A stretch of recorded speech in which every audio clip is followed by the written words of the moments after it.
Naquela ocasião, a ousadia de enfrentar o temível rei do cangaço provocava profusa quantidade de comentários sobre a volta do bando para a desforra, com a queima do povoado e o massacre de alguns de seus habitantes.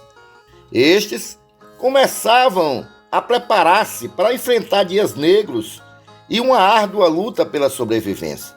Declarada a guerra, nos dias subsequentes, os nazarenos não ficaram esperando que Lampião tivesse a iniciativa de desfechar um segundo golpe, como o de 31 de julho, e diligentemente puseram-se em campo a procurá-lo pelas caatingas, numa demonstração inicial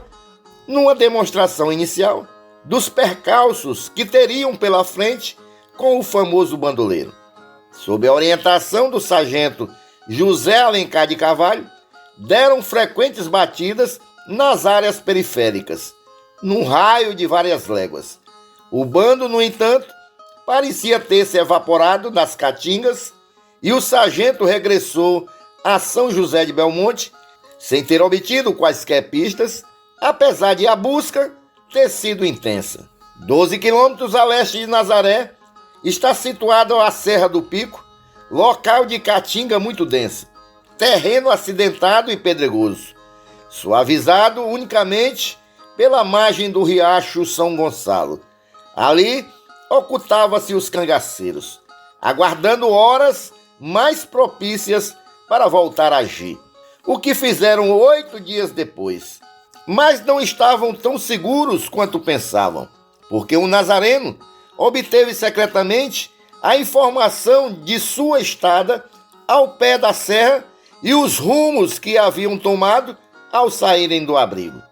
Os nazarenos analisaram as informações recebidas e concluíram que, pelo roteiro tomado, o melhor local para interceptar os cangaceiros seria a altura da Fazenda Barriguda, a 20 quilômetros da serra, por ser um lugar bastante isolado, com abundante abastecimento de água e seguro em virtude de suas caatingas constituírem um prolongamento natural das que cobriam a base da Serra do Pico.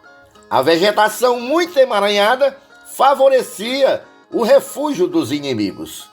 Acompanhados por uma aspersada da cidade de São José do Belmonte, Luiz Mariano da Cruz, os nazarenos fizeram a pé todo o percurso até a Barriguda, sem que pessoa alguma os avistasse nos 25 quilômetros pela Caatinga.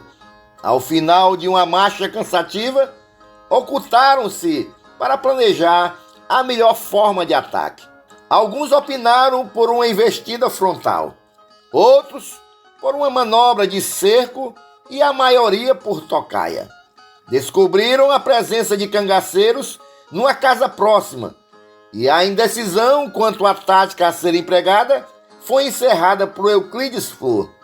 Este preferia manter tocaia bem próxima à habitação e, simultaneamente, ocupar todas as vias de saída nas imediações. Uma dessas rotas, conduzindo ao lugar chamado Olho d'Água de Timburuna, foi ocupada por Euclides e Odilon Flor, Francisco Marques e Davi Jurubeba. Não tardou em ser recompensada a espreita. 4 cangaceiros deixaram a casa. Vinham à frente Batista, o corneteiro Sátiro, que os companheiros chamavam de Sátio, e Tubiba, também nome de uma espécie de abelha silvestre, ficando atrás meia-noite. Este último era assim cognominado por ser negro. Também era alto e magro, e muito conhecido pelo modo sarcástico de se dirigir a seus interlocutores. Era um dos homens mais perigosos do grupo e gozava da confiança do chefe. Lampião e os demais componentes do bando não estavam à vista. Ocorreu que o chefe, por ocasião da chegada às cercanias do rancho, ouviram o canto de agouro da acauã, ave que para muitos sertanejos traz maus presságios, e deixou-se levar por pensamentos sombrios, advertindo a seus comandados que melhor seria não invadir aquela casa, porque a Cauã vaticinava dificuldades e perigo. Os 4 companheiros não lhe deram ouvidos e, contra a vontade do líder, penetraram na habitação. Os 4 nazarenos também ouviram o canto carcarejante da ave e um deles afirmou: hoje nós vamos brigar de verdade, porque a Cauã já está agourando.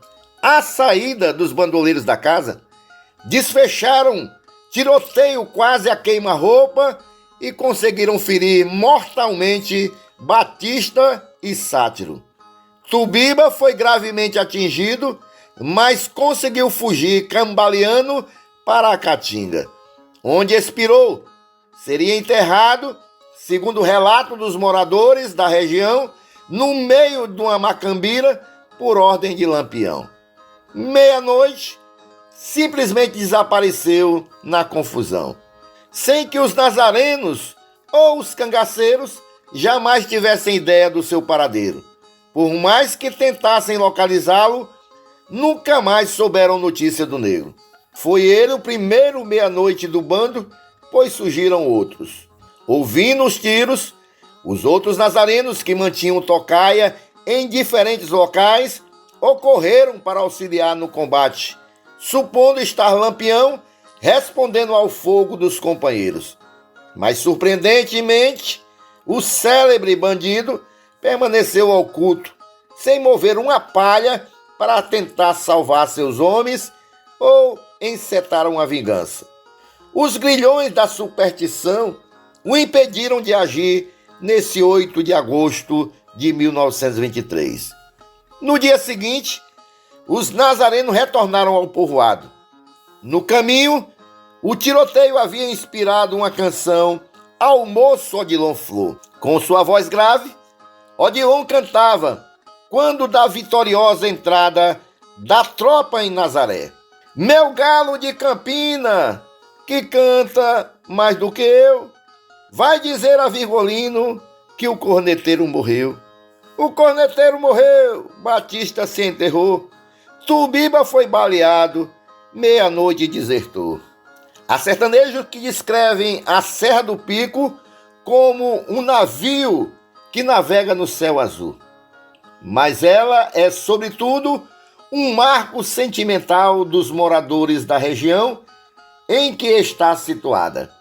Ali as pessoas cresceram ouvindo dos mais velhos expressões como esta: a chuva está chegando, já está no pico. Sabe-se que é uma das mais elevadas e bonitas serras do sertão de Pernambuco. Contam os soldados das forças volantes que, quando se encontravam no sertão baiano, de cima da Serra do Bacamarte, procuravam avistar a Serra do Pico. O primeiro a avistá-la foi João Libório, que de alegria gritou um viva a serra. Nesse momento, todos os soldados levantaram-se e abraçaram-se. Em pleno ermo da Caatinga, deram uma descarga de suas armas. Disseram que naquele momento sentiram uma grande saudade de casa.